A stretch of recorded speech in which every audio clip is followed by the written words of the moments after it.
Bwana asifiwe.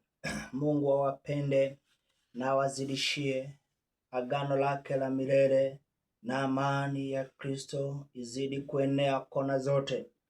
Ninaja kunenea mtu ambapo amekuwa katika hali ambapo ni ya kutokuwa na amani wakati anapofanya kazi kwa ajili ya kukosa dhahabu, kwa ajili ya kukosa. Imefika kiwango ya kwamba mahali ambapo anapofanyia kazi hapana upanuko, hakuna kuenea, hakuna faida yoyote anapoiona wakati wote anapoenda kufanya kazi. Tazama, watu kama hao walionekana na Ezekieli na Mungu akaweza kuzungumza na wao katika maandiko, na akiwanenea kuambia kwamba atakula agano nao, agano la amani. Kwanza Mungu anakula na wewe agano la amani, kwa sababu wakati mwingine unakosa, unakuwa mtu haridhiki, hana furaha, na wasiwasi ya jinsi ambavyo atakavyoishi siku ya kesho. Mtu kama huyo ndiye nanena ana yeye wakati huwa jioni jema. Sikiliza maandiko yako kwenye kitabu cha Ezekieli 34 pale mstari wake ni wa 25. Inasema, nami nitafanya agano la amani nao, nami nitawakomesha wanyama wakali kati yao, na nao watakaa salama jangwani na kulala mistuni. Sikiliza vile ambavyo Mungu amesema. Nitamaliza hiyo neno hapo. Mstari mwingine nasema, nami nitawafanya wao na mahali palipo pande zote za mlima wangu kuwa baraka, nami nitaleta manyunyu kwa wakati wake, yatakao kuwako manyunyu ya baraka. Hivyo itakuwa manyunyu ya baraka. Bwana asifiwe. Hawa ni watu walioishi maisha ambapo ni ya kutofanikiwa. Hao ni watu wamekaa kama jangwa, maana jangwa na nyika ni nchi ambapo hakuna kitu kinatoka. By the way, kuna watu wako hivyo katika maishani mwao, wamekuwa kama jangwa na wamekuwa kama nyika. Lakini maandiko ya Mungu kuna vile ambavyo imesema ya kwamba hakika kuna agano la amani ataileta kwao na atakula na wao. Hivyo ninaongea na wewe ambapo wewe umeishi ukiwa masikini. Kila wakati unapokaa wewe ni masikini, unaobaoba, unafanya hata kama ufanye kazi namna gani, hakuna kitu kinatokaga kwako, maana wewe umekuwa masikini, na hata umefika kiwango ya kusema utajinyonga, utajitoa katika uhai dunia hii kwa sababu ya elia yako vile ilivyo. Ulionekana na maandiko haya, na diposa akanena na akasema ya kwamba kwanza atakula na wewe agano la amani, pia akuje katika elia hiyo yako, wewe akule na akemee na aweze kunyamazisha wanyama wakali, akule nao agano nao wanyama wa huko jangwani. Unajua huko jangwani kuna wanyama wakali, kuna wanyama ambapo huwa wanapita na wanararua watu na wanaangamiza kwa ajili ya vile ambavyo huko kuko. Lakini anasema ya kwamba mstari ule wa 25, nikirudia ninasema hivi.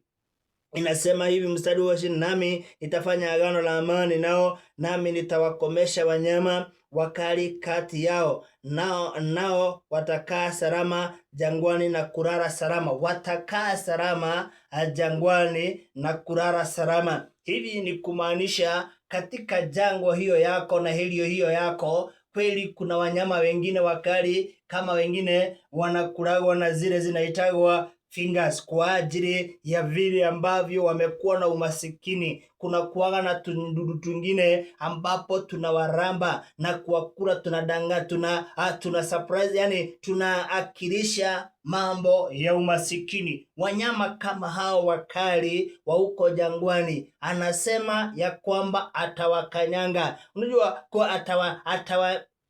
atawanyamazisha na hata atawanyamazisha ili ya kwamba waache kutembea katika eneo yako. Wewe ambapo unaoona ya kwamba hauna amani, hujaitembea katika nyumba ya mtu ambaye ni masikini, unakula anakuliwa nage na zingine zinaitikaga, hata unakuta kuna wanyama wengi ambapo wanaokaa kwenye kitanda kwa kuwa kuna wanyama wakali wanaowatembelea. Anaongea kuhusu watu kama hao wanaokaa hawana amani kwa sababu ya vile wamesumbuliwa na wanyama wale wanaowakilisha umasikini na jangwa katika maisha yake. Kweli ukienda mahali ambapo kuko area hivyo na kuko na ule umasikini, wale watu hawakai na amani. Lakini natangaza jioni jema, maana Mungu amesema ya kwamba anawakomesha. Hivyo kama kwako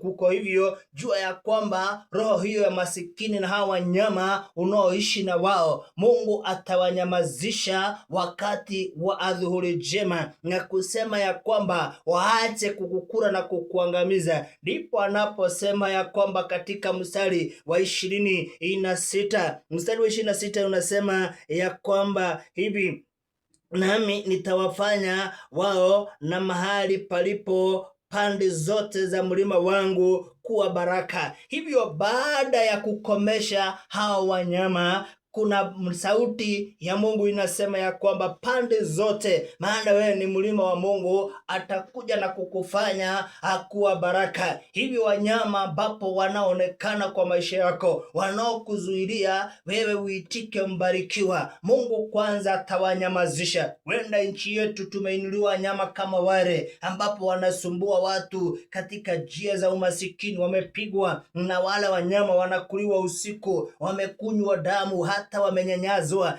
Ni kwa sababu ya jinsi ambavyo umasikini umewafinyiria. Wameitika jangwa. Uko jangwa utarara salama, hata uko msituni kwenye unapoishi kama mtu, si kama mtu, unakaa kama mnyama. Ukweli ni ya kwamba Mungu anaenda kukula na wewe agano, na baadaye kuna baraka ambazo itakayotokea kwako, maana anasema atapafanya kuwa baraka. Haijalishi vile wanavyokuona, lakini neno hili litakusaidia na litakubadilishia maisha, maana umasikini utaondoka kwako na utaitika mbarikiwa. Baada ya hapo amesema atafanya nawe, ataleta mvua ya manyunyu, nao manyunyu yale yatakuwa ya baraka. Hivyo kutaanza kuchipuka kitu. Hiyo jangwa kutatokea matunda. Hiyo jangwa ilionekana haiwezi tokea watoto waitike wafalme. Ninaamini ya kwamba kuna watoto wafalme watainuka na kutoka katika hiyo nchi inaitika jangwa,